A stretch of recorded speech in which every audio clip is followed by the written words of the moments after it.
Welcome to the Hey Docs podcast with your host, Jill Allen. Be sure to subscribe and like on your favorite listening platforms. And if you want to watch the show live, jump on over to our YouTube channel. Today, I am so excited to have Steve Steinbrunner on the show today. Steve is from Provide Bank, and Steve graduated with a BA from the University of Indiana in 1993 and began his career as an award-winning dental supply specialist and salesperson for Patterson Dental Supply in 1996. For the following 15 years as a general manager for both Patterson Dental and Henry Schein Dental, Steve developed expertise in dental office technology, office design, efficiency, practice management, and profitability. Steve now has over 25 years of dental industry experience and is currently the director of Provide's Healthcare Finance Division in the Western states. Steve now helps provide financing solutions to dentists and physicians who are looking to do build-outs, startups, or those looking to expand. He also helps with financing solutions for those who want to buy real estate, relocate, or add any additional locations. Thank you again, and please welcome Steve Steinbrunner.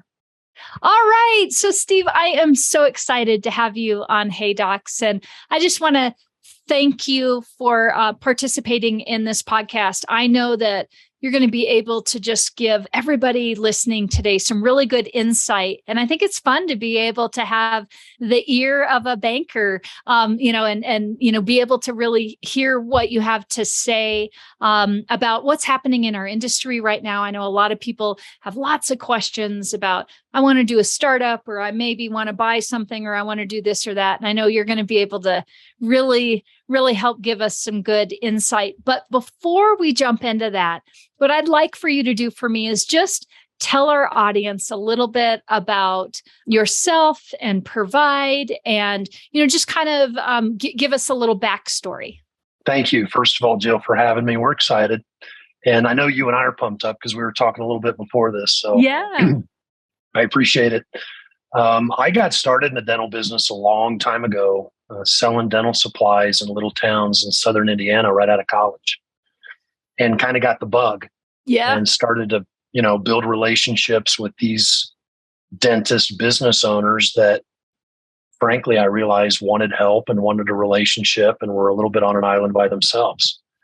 And I was fortunate to kind of stay in that distribution world for a while, in supplies and equipment. I got really interested in the business of dentistry. Which is, once you get into it, right? It's like you can't get out of it. Right. And I had no intention of leaving, but I moved around a little bit, and I learned a lot in kind of different areas of the dental industry and the business of dental. Was a practice broker. I did some business development for a dental CPA firm, and ended up in finance. And actually, as a broker, had Provide, my existing company that I'm so proud of, fund a transaction for me.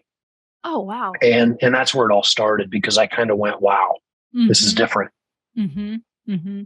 So as we kind of jump into this, and, knowing that you've been in this for a while, and I love you have had 25 years in our dental industry, which I think is just great, because, if somebody's calling and talking to you or whatnot, they know that you know what you're talking about.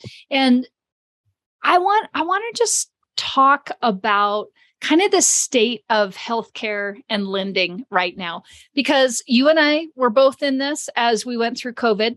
We've been in, pre-COVID, post-COVID. And I think that's probably one of the biggest questions that I get from a lot of my docs is, are banks lending?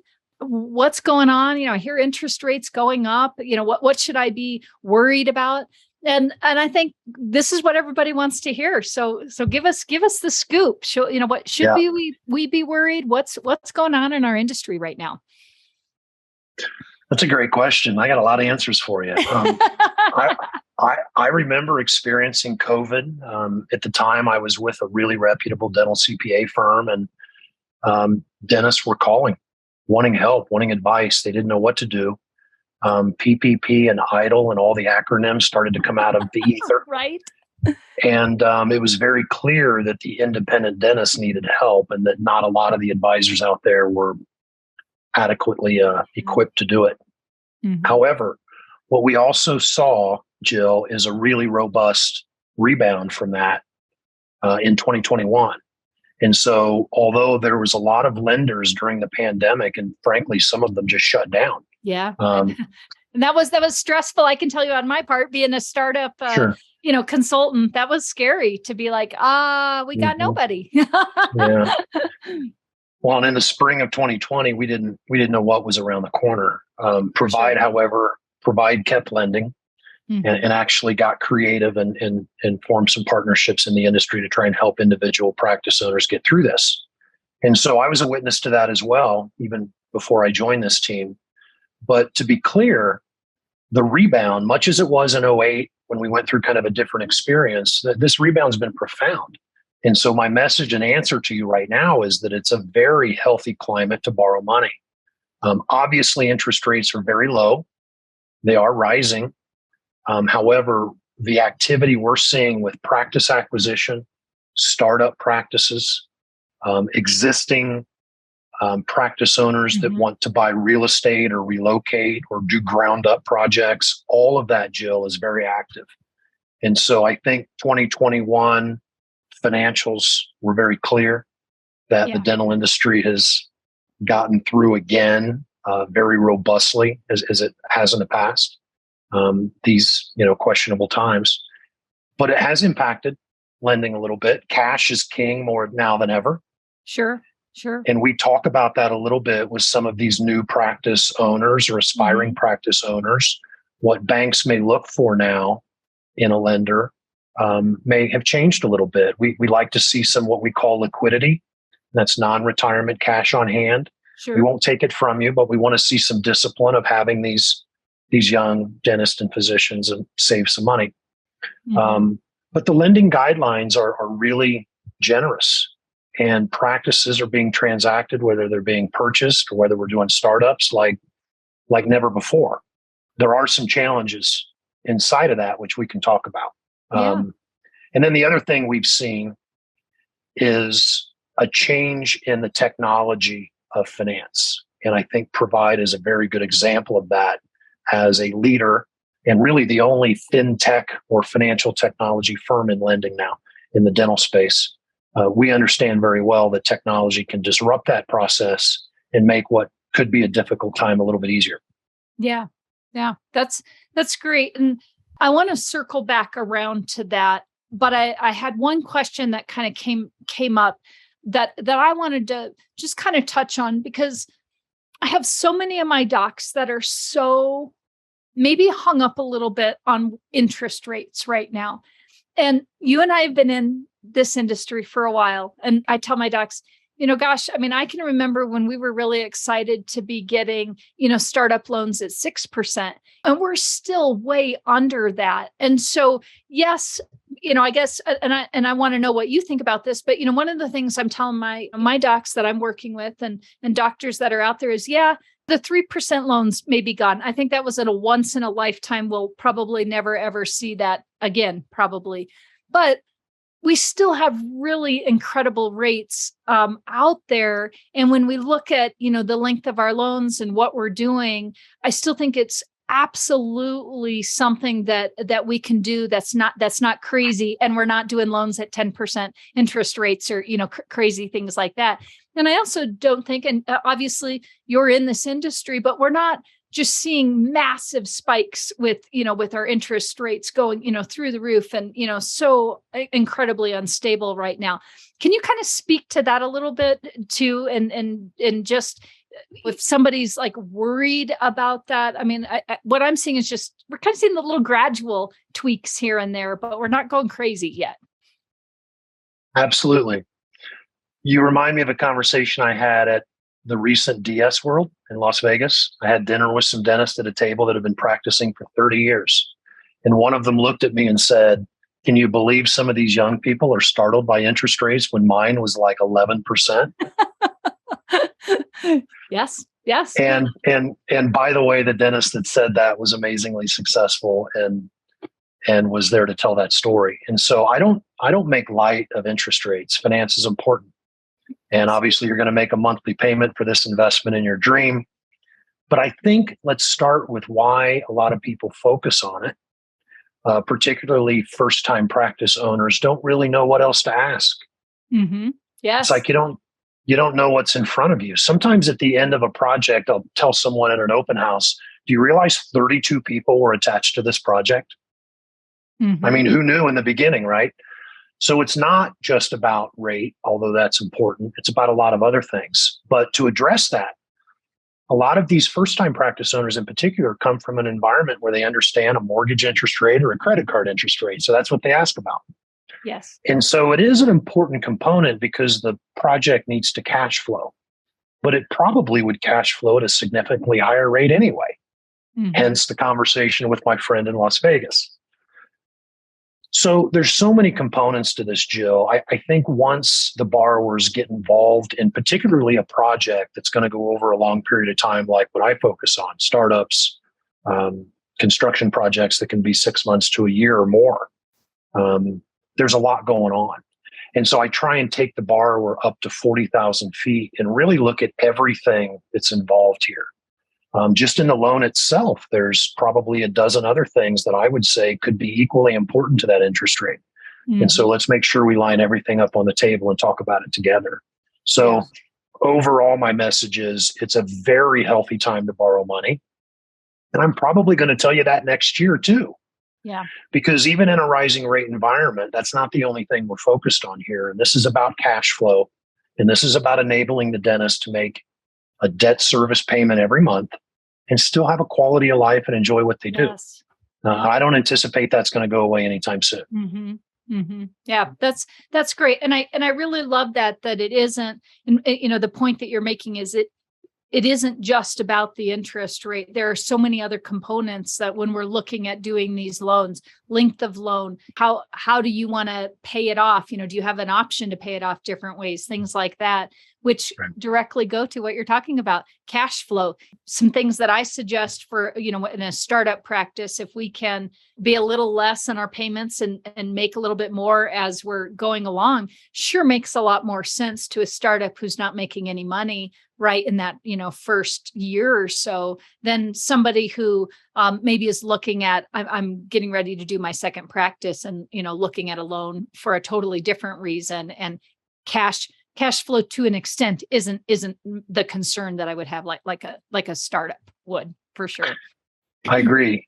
I think most of the lenders in this business appreciate that. And I think the real specialty lenders, and when I say that, I mean the lenders like Provide that focus exclusively on dentists and veterinarians and physicians, they know that there needs to be kind of a graduated partnership in these startup offices. And so we offer 2 years interest only payments. And I just say it's $2,500, give or take, depending on the loan, depending on the borrower, right? But it's nice to put that number in their mind. We shared that last night. I told you we lectured at Roseman University in Utah, and it was 24 dental students asking questions like this. Mm-hmm. And I think it really grounds it for them when you say, first, find partners to help you. Don't go it alone. After the open house, everybody can scatter. So make sure there's somebody there with you after the open house, and know that your payment will gradually go from a couple $1,000 a month so that it can grow with your practice. Mm-hmm. I think that's smart. Yep, absolutely. So I know another question that I get asked a lot is, I think people, could be, especially again, startups, in the field, really worry about, is there something that I could do that would cause me to get denied for a loan? Or is there something that could be in my past, or, that I need to be, worried about? And I know you guys have a pretty good lending structure, but Would you mind talking to that? I know you can't talk to every scenario out there, but I think these are the things that cause docs anxiety. Mm-hmm. You know, and it makes you feel pretty vulnerable to have to call a stranger or, you know, fill out a form online and be, you know, like, I got to put something down here, but I don't know if this is going to hurt or help me or how I should word it or whatnot. So can you kind of speak to that a little bit and maybe put some doctors' minds at ease here on the big red flags, if there are any out there that they should be? There's a couple. About? Okay. Yep, so there's a couple. And you mentioned in the beginning, I was a banker, but I masquerade as a counselor too. So we have these deep, intimate conversations but to be serious, these borrowers have personal, whether it's financial or whatever, concerns about, am I worthy? Yeah. And I address that every day. And I think the first two red flags, good ones, are don't rob a bank and don't buy a Ferrari right out of dental school. Yes. And, you know, I jokingly start there, but my point is try and maintain a reasonable cost of living prior to buying a dental practice, because it is about cash flow. Mm-hmm. And at the end of the day, the bank's job is to simply make sure, as I said before, we can service the debt from the loan and still allow that borrower to have something to go home. And so, as I shared last night, no crazy purchases, maybe put them off a little bit. We understand some things happen, but cash flow is very important. And so if you can keep a personal lifestyle within reason, that goes a long way. Yeah. Number two, I would say clean license for sure. Bankruptcies can be certainly an issue with lenders, but sometimes there's great stories behind those. Mm-hmm. And so it's important to have real humans, real people at a bank who will listen and think through what's happened to, you know, a young doctor who may have had some issues in the past, but are going really in a right spot now. So we listen to that. We like to have a healthy credit score. I like people to shoot for like a minimum of 700, 680, something like that. Mm-hmm. And finally have a little bit of cash in the bank. And we talked about this. I think it was post 2007, it became more prevalent that a lot of lenders like what we call borrowers to have liquidity. Mm-hmm. Yeah. And that's defined as non-retirement cash on hand. A little bit of cash in the bank, savings. We certainly recognize business accounts for that because it can go back and forth. But I think that shows some responsibility, and it certainly through underwriting makes the banks feel a little bit secure that we have a borrower we can partner with here that's got a history of saving some money. Yeah. If you were to generically put, let's say we're talking about an ortho practice, and I know this is going to vary, but we know we're usually getting between 800,000 for maybe a startup.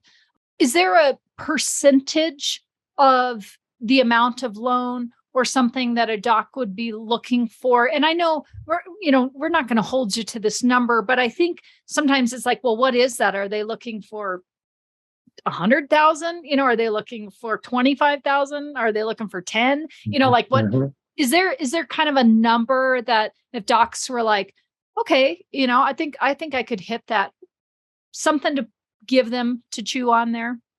Yeah. First of all, you're correct that those loan sizes today are like, 650 to 700 for a general practitioner. And I've seen 800 for an orthodontist. Yeah. I think a good percentage would be a 5 to 7% of what you're going to borrow.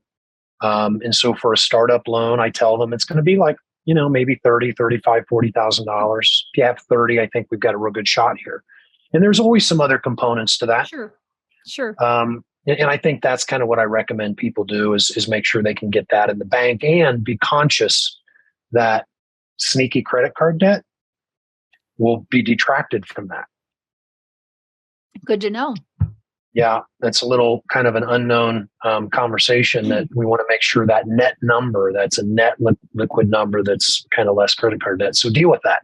However, I want to make a point that they should not be concerned about what may keep them up at night as overwhelming student debt. Yes, let's talk about that. Because that's it. That's that skeleton in the closet that I think everybody's worried about. I think the record is like 1.1 million I've seen in student debt for someone that has been approved with vigor as a partner to us to start an ortho office. And so if that gives you any indication that this is about cash flow. Mm-hmm. And so whether you're buying a practice or we're starting up, we understand that that debt's there, but we also understand as a lender that specializes in this, what this practice is going to be in the next couple of years. Mm-hmm. And so I would caution people at throwing cash at student debt. It's reducing your liquidity. And it's really, I think, throwing water on fire that's just your emotion at this point. And you need to maybe counsel somebody in finance and say, understand the cash flow of that and maybe take the emotion out of it and not get too excited about paying that down early. We understand it, we see it, and it's not prohibitive to getting a dental loan. Yeah. And I think that is such great advice coming from the CPA side, your history there. And then from the dental is sometimes I think as doctors and business owners and, all of us, we can kind of get our priorities out of sorts. And if our goal is to get the practice, even though debt feels overwhelming, maybe I think what I'm hearing you say is it may be smarter to pay off those credit cards, get that revolving debt under control, put money towards having that baseline savings account, get your loan, get your practice going, and then pour into paying off your student loan debt, your business loan debts. And am I correct in that kind of in the way you're talking about it there? You're correct on all of those. And if I could just fast forward in a time machine and take these dentists a year and a half into the practice and go, look at where you are. How exciting is this? These loans are also structured, Jill, to allow these doctors to make additional principal payments and pay them down. And so if you are interest averse and you have a nice fixed rate 10-year loan that you want to pay off in 6 years, you can. Yeah. And so we can accelerate this debt later when you're capable of doing that. But I think now you need to focus on building the team, building revenue, focus on profit, systems and processes. And you'll look up in a year and a half and go, wow, I have a lot of options now. Yeah, that's great. So we've taken our scary step and we've reached out to you as a banker and we've, unburdened ourselves with our concerns of, can we afford this debt? And, can we afford this loan? And yes, we can. And, we've kind of gone through the process. What does a typical loan look like with Provide? Or, what is a doctor? And I know you kind of touched on it, that you can have interest only and then staggered payments and whatnot. But what should doctors be thinking about? Because I've heard you say, of course, I know this because I've been doing this for years and years. But, you've been throwing out, 10-year or 11-year or 12-year loans. Can you kind of talk to that a little bit? Because I do think that some of my clients come to me thinking that we're going to take out this loan and this kind of ties into our leasing as well. Why would we want a 10-year lease when I'm going to have my loan paid off in, 5 years? Well, the reality of it is with most startups, your lease and your loan kind of follow the same pattern. You're usually not paying it off that early. But can you kind of talk to what are loans looking like now, and kind of what do doctors have to expect in this? Because a lot of times it's not jumping right out of the gate from what I've seen with just these astronomical payments that are going to, make them so strapped right from the very beginning. Great question. And if I say any really technical banking words, stop me and we'll translate it. We'll pull out a book or something. Right. Okay. I will promise I'll try to avoid that. Loans are kind of generally in 3 buckets, but let me start by reminding you that we lend to not only dentists, but physicians and veterinarians and optometrists as well. Yes. The guidelines for those loans can vary a little bit by industry. Sure. Within the dental industry, we have, as I mentioned, kind of 3 buckets I like to talk about. One is real estate. We are a conventional real estate lender. We love to lend to real estate. Those loans tend to be longer amortizations, longer time. Those are 20-year loans for the amortization. Yes. Sometimes they'll have a balloon payment, but no fees. We're not an SBA lender. The process is pretty smooth. And That's so from the awesome. real estate side, because of that long amortization, Jill, one of the things that surprises borrowers is the ability to make those payments. Mm-hmm. Because if you would take a $1.5 million building and look at what the payment on that is over a long period of time, sometimes it's less than what these doctors can pay in rent. Yes, and I just want everyone to hear. I just want to pause you for 1 second. We recorded it, so we can just put it on a loop. Yeah, exactly. Like, please hear this, especially now with where lease rates are at. Sometimes it makes so much more sense to buy your property if it's an opportunity for you. You're taking it out over so much longer. Now you've got an investment in equity into a building, and you're building equity into your practice. And I think, that's like the perfect, thing for me, if I can have docs that have that opportunity. So sorry, I don't want you to lose your train of thought there, but I just had to jump in because that gets me super excited when I when we hear about that. We can come back and talk about real estate, because real estate's really interesting. It's kind of like you mentioned, once that owner puts their head up after a year and a half, I said there's a lot of options, and that becomes one of them. Mm-hmm. Not so much, I would say, for a startup, although it's possible and we see it. And in certain circumstances, I can support a real estate purchase for a startup practice, but I generally don't recommend that. And there's maybe another conversation there. Yep. For the right person, it's great. But for most of them, I think a different path may be best. Having said that, the next bucket is acquisition. Mm-hmm. I personally don't focus on acquisition for our bank, but it is something we are probably a leader at in the industry. No doubt we're a leader at in the industry. Everyone else is following, I think, at this point on the acquisition side for what we do and the way we structure those loans. Those are a little unique because you have a buyer buying something that's tangible with existing cash flow. There might be real estate. The numbers could be much bigger. And so there might be a loan term that could be longer there. You've seen 15 years in the repayment on some of those loans. Which again, I love that too, because I do work with so many docs that are doing acquisitions, and to know that there are banks out there that will help you, and they're looking at, kind of that bigger picture of how do you get this office that, could be your future practice, but also not putting you so upside down potentially as you're moving into that. So, yeah, I agree with you. And I think if you look at some of the options on the acquisition side and see that these first-time borrowers can purchase a practice, purchase the real estate, and sometimes have that 100% financing. Yeah, huge. Yeah, that's a big deal. And so I just want to make sure that they know that absolutely viable market to borrow money to buy real estate with an acquisition or without. And I think certainly provides a leader at that. And the last bucket is projects. That's what I focus on. It includes startups or existing doctors that might want to relocate or remodel or do a second location or buy a building and move into it. Yeah. Those are 10-year loans generally. There's no fees attached to them. As we mentioned, you can make additional principal payments to them. The loan structure is like I said, in projects, commonly always 10 years. Mm-hmm. But what's interesting is Provide is a lender that really recognizes the equity and what we call goodwill in a dental practice, right? Yes. That's something you can't always touch. We can touch a house, we can touch a piece of equipment, but if a doctor has $2 million in collections and very little debt, what's that worth? Yeah. Is it worth the value of the dental chairs? No, it's worth a lot more. And we recognize that and lend up to 100% of a doctor's collections. So what does that mean?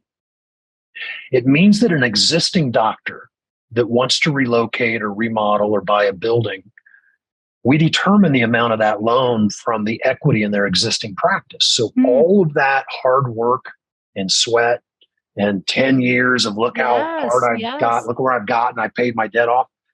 That doesn't go unrecognized. We use that kind of like a home equity line of credit if you were building a pool in the back, right? Sure. Yep. We're going to use that to help finance these projects, this second location or this relocation into a building, or maybe even the down payment on a real estate transaction. So there's a lot of things we can do to be creative because we recognize that kind of intangible goodwill in the practice we call equity, and we can really be creative with it, Jill. So I love that. I love that. That's great. And I think that's exactly what a lot of docs need to hear, is that there's a way to put a number on all of that hard work, and you can get it to work for you. Yeah. Well, those are fun. Those are fun conversations, because it's kind of like I get a phone call from a successful established doctor that says, "Hey, I'm dreaming of buying a building and I don't even know where to start." And really, with just a few simple questions and helping them understand the value that they're already in 15 minutes, we can hang up and they have an idea of what they can borrow and what this might look like, even down to the payments. Yeah, that's great. That is I think just such good information to know. And I love the idea of thinking of loans with Provide kind of in buckets. And of course, you transcend out of, the dental industry into, the other industries as well. But, for anybody in ours, just kind of thinking about which bucket do I fit in, and knowing that there's a product out there that could work for you. And if you don't know which bucket you fit in, it's just a phone call away to, be like, here's kind of what I'm dreaming of, or here's what I'm thinking about. Tell me how this works. And I know, Steve, I send a lot of clients your way, but I know that I love the component of you're talking to a real person, that somebody that actually cares to find out your story, to, like you said, sometimes it is a little bit of counseling, to hear what's going on, to then help you as doctors out there that are listening make good financial decisions. It isn't just about, turning a loan. It's really about, I think, what I've seen with Provide being a long-term member in your community of professionals, having a long-term relationship, knowing that you've got someone you can turn to. You and I talked about like the open house. When you're done building one of these, everybody disappears, right? Yep. You're kind of, the dentist is kind of left there to practice on their own, but fortunately they have you, because you're one of the people that kind of hangs around after that and doesn't disappear. But we also try and stress that we're not just a transactional banker. That's not what I do. If I meet a young aspiring practice owner, I'm a champion for the independent dentist. And I'm not going to help you just over the 9 months getting this brick and mortar built up. I'm interested in what's the rest of your dream. Yeah. It doesn't end here, right? I mean, it might be, and there's so many different business models. It might be second locations. Could be I want to buy additional practices, or I want to have maybe additional specialties underneath one roof. Yes. Imagine that. Yeah. Or real estate. We have dentists and specialists that are friends that are doing ground up buildings where they're partners in that real estate, but still own their individual practices. Yep. That's interesting. And so I want to be a partner to the dentist throughout the arc of their career. And, it's not unusual for us to start with somebody on a startup, help them acquire multiple practices or real estate, and then maybe kind of advise them on some exit strategies too. I mean, so throughout the career of any independent healthcare owner, we're going to have some solutions that they might consider. Yeah. The whole time. Yeah, that's great. And I think, again, one thing I just really love about Provide, but also just the knowledge that you're being able to give, just these wonderful little pearls that I know are really hitting, some needs that docs are listening to. Well, here, I'll tell you a secret. It's not as much what we know, is we kind of surround ourselves with people in the industry that are also really good. And so we defer to people like you too, right?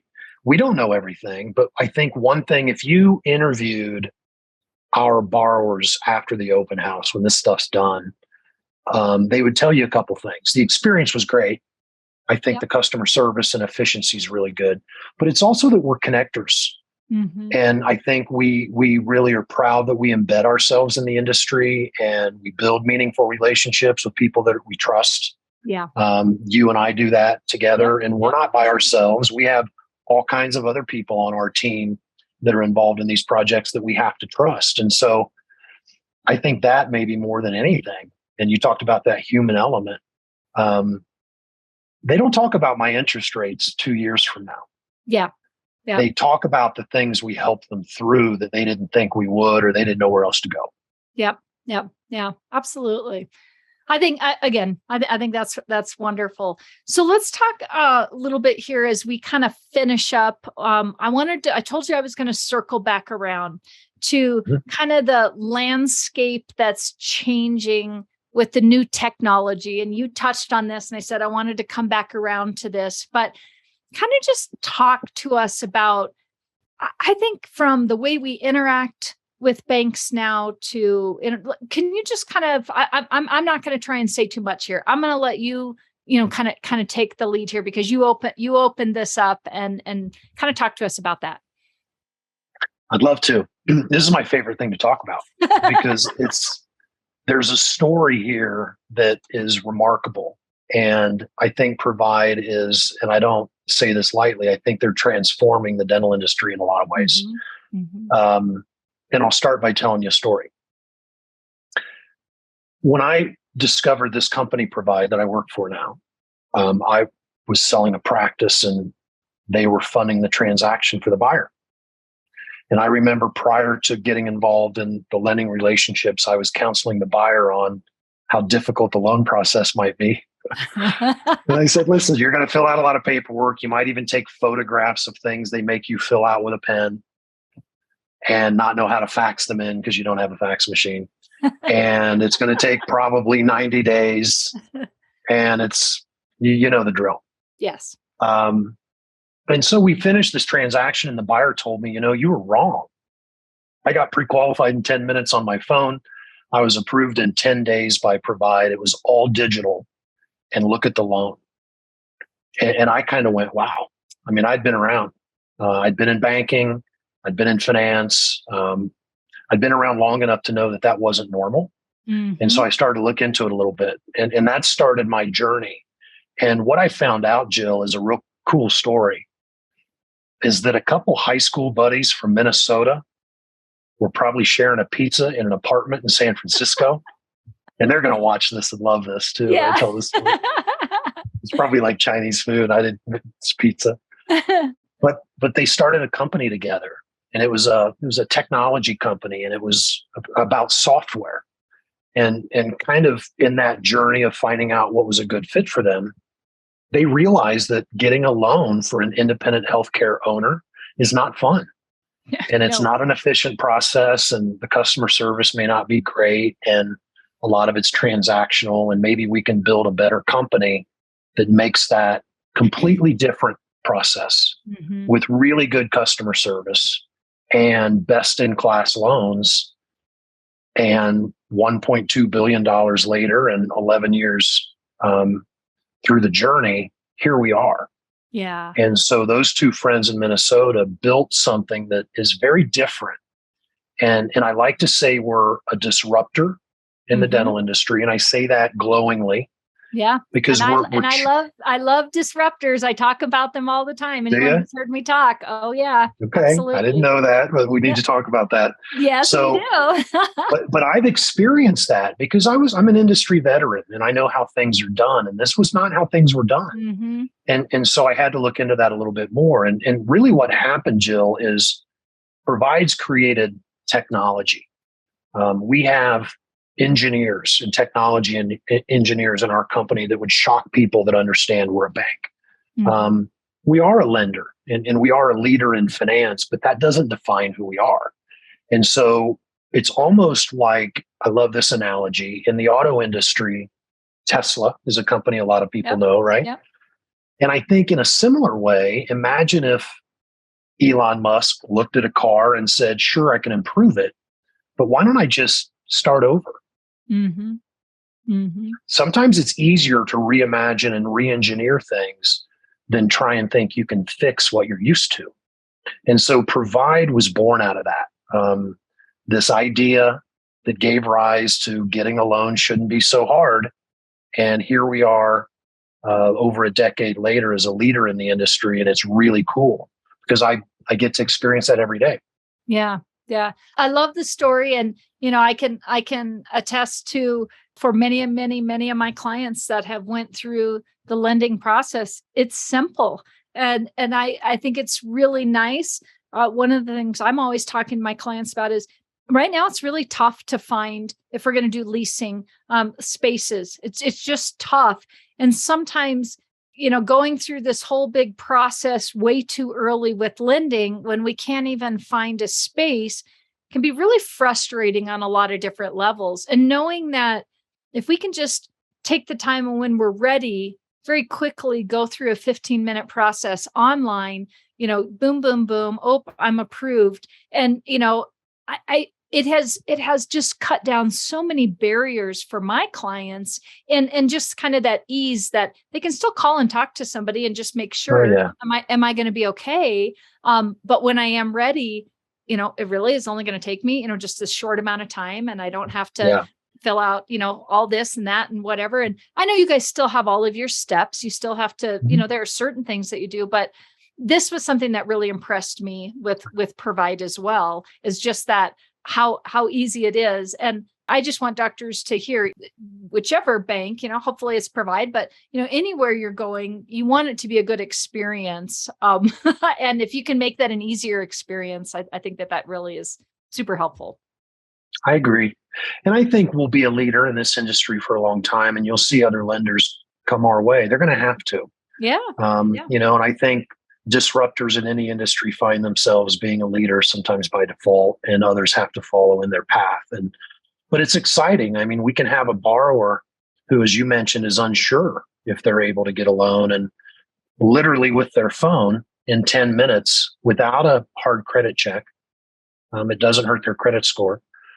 We can ask them some intelligent questions and have a pre-qualification that same day. Mm-hmm. And so think about when I call them then, how meaningful that conversation can be. Right. How much more I know, how much more valuable I am, and how much less time we spend wasting on things that don't really matter. We can kind of get right down to it. And then if it is the right fit, or if they found the right space or the right practice, we can move them through a formal approval really, really quickly. And here's the other cool part. Because of the digital platform we built and it's proprietary, we see everything that's happening. So remember I said there's a lot of people in our company attached to these borrowers. It's not just me. Yep. I may be the first person that they meet, but it's my responsibility to introduce them to this amazing group we have behind the curtain here, right? Mm-hmm. Mm-hmm. And so we can all see what's happening. It creates an efficiency that allows us to have superior customer service. Yeah, which is what we're all looking for, right? People don't talk about that with technology, but the benefit of technology is it will probably save time. It will maybe reduce mistakes. It will make things smoother and easier and efficient. We've talked about that. And they feel that. That's tangible. Mm-hmm. Yeah. But what they don't sometimes realize is that also allows the people on our side to be really good at what they do. Because we can see things quickly and communicate quickly, and we're not fighting through these kind of iron barriers that sometimes exist in big companies. This is different, Jill. I've not worked for a company like this.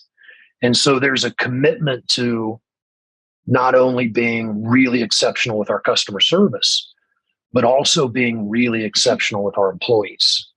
And I don't want to get off here without saying, like, it's amazing how you can start a company like this that a lot of people recognize as a clear technology leader, but can also be a leader in the way it treats its employees, develops culture, is inclusive with people like you in the industry, and get our partners involved in helping that loan be a success. When our borrowers go through the digital application process, we make their key advisors part of that. Mm-hmm. So I can create a portal for you or a CPA or a broker or their trusted advisor to be part of that process digitally. And they appreciate that as well. Oh, for sure. Yeah. To just kind of see where things are at. Yeah. Mm-hmm. I love it. Well, you have definitely aligned yourself well with a great company and just given us tons of good information. As we kind of wrap up today, I'm wondering if you can leave us with, I don't know, just one or two points that you don't think that we talked about that doctors should know about the banking process, or about if you've got any Any key things that you're like, I think I just want to make sure that I touch on this before we wrap up today? Yes, I would. One is that, like last night in this lecture, I asked everybody if they've ever heard of Provide. It's not a very recognized name yet, although in the dental industry we are, because we're a leader in the industry, but we've come on so fast. There's a lot of people that maybe haven't gone through the loan process, don't know who we are. Mm-hmm. But I want to tell you that a year ago, there was a partner we had that was very clear who we were and believed in us a long time ago. And that was one of the largest banks in the country, Fifth Third Bank. And I'm really proud to say we are owned solely by Fifth Third Bank, a very reputable, long-time lender in the United States. And because of that, we have a lot of support, we have a lot of experience, and we have that robust business banking partnership now that we can also offer our clients. And so we don't just go away after the project's done. We're going to continue to be their banking partner, helping them with all those decisions as a business owner. So that's one thing I'll share. And the last thing I'll leave you with is we're a champion for the independent practice owner. And we haven't mentioned in this podcast one time these corporate owners that are kind of coming in and purchasing practices. We haven't even talked about that, Jill. Yep. But the reality is there's a whole nother world that's healthy and robust and independent. And if you are an independent dentist, doctor, vet, or optometrist, you need to know that there's partners like Joe Allen and Associates and Provide and a bunch of others that can help you be really successful, right? And that you're not on an island by yourself. Yes. And so the fact that you and I are champions for independent dentistry is really cool. And that's kind of what I want to leave people with, is that you can do it. Yeah. Well, thank you. Thank you for that. And again, I'm going to say it one more time. Great information. I know that you probably have relieved some anxiety that maybe some newer doctors out there have had about talking to bankers, and just really, really brought this down to earth and made it very personable, which is what we want and what we need in our industry. If somebody wants to get a hold of Provide or find out more about you or about the bank, what's the best way that they can do that? I think online. Getprovide.com is a cool way to find us. Anybody can Google us and find our story. And actually online, if you're there, just click the link and apply for a loan and get pre-qualified. It only takes 10 minutes. Yeah. So great. Great. Give it a shot. Check it out. Yeah. Perfect. All right. So we've made it through the podcast. You've probably heard that I do a speed round at the end. Are you ready for I've this? not heard this, and I am not ready, but I have no choice. You have no choice. I won't let you off until you answer the questions. All right. So I am going to ask you just a few questions. First off, salty or sweet snacks? Oh, salty unless it's jelly beans. Ooh. All right. How about what are you listening to or watching right now? Listening to Tom Petty. All right. Watching probably silly YouTube videos, but music's always going to come first. I love it. Is there anything you do just for you? Oh yeah. I mountain bike. I'm in Colorado. I love to get out in the woods and be on my bike and get lost. And that's time for me. Yeah. That is awesome. All right. And then, what's the one thing about working in the field that you're in that you didn't expect? Wow. I know that was a tough one. That I didn't expect. I travel a little bit. I go state to state and meet dentists in all kinds of states. And I've been doing this for a long time. I wasn't sure how excited I would be about traveling so much. But the truth is, I love it. I love where I live. I love where I go. And I get to meet new people all the time. And so I just landed a couple hours ago, and I shake my head and say, I can't believe people pay me to do this, to go around and make friends. It's awesome. Yeah, that is great. Okay. And as we finish up, do you have a big, hairy, audacious goal that you're working towards? Did you say hairy? Big hairy. What, Jill? Yes, I did. You said a hairy goal that I'm working towards? Audacious. I used a big word, audacious goal. A goal. I told you that I mountain bike a lot. I ride with a gang of guys here in the neighborhood, and there's one guy that's really good. And so our goals when we travel, I just want to keep up with him. I want to be able to do stuff he can do and keep pushing myself, not getting any younger. So for me, it's kind of some of those physical goals. And when I have time on my own, pushing myself to get into that. Yeah. Oh, that's great. That's and I think, these speed rounds are fun because it's just, kind of finding out the, things about people you just might not know. And again, being from Colorado as well, I can appreciate anything and everything. We're in such a beautiful state. So anytime we can be out, I try and be a good mountain biker. I'm better on my motorcycle than on my mountain bike, but oh my, you're brave. You're braver than I. Well, I guess it just depends. I watch you guys do some of that downhill stuff, and I'm like, oh no. I watch how fast you go, and I say, oh no. So, well, Steve, thank you again for being a part of this, getting off a plane, giving us some just great information. And I hope that you'll be back on Hey Docs with us again, and we'll come up with some other great topics to talk to people about. Jill, I have no doubt that we would not run out of things to talk about. I always appreciate you and your support for Provide. You know that we'll support you with anything that you need. Yeah. Thank you. All right. Have a great evening. You're welcome. Bye.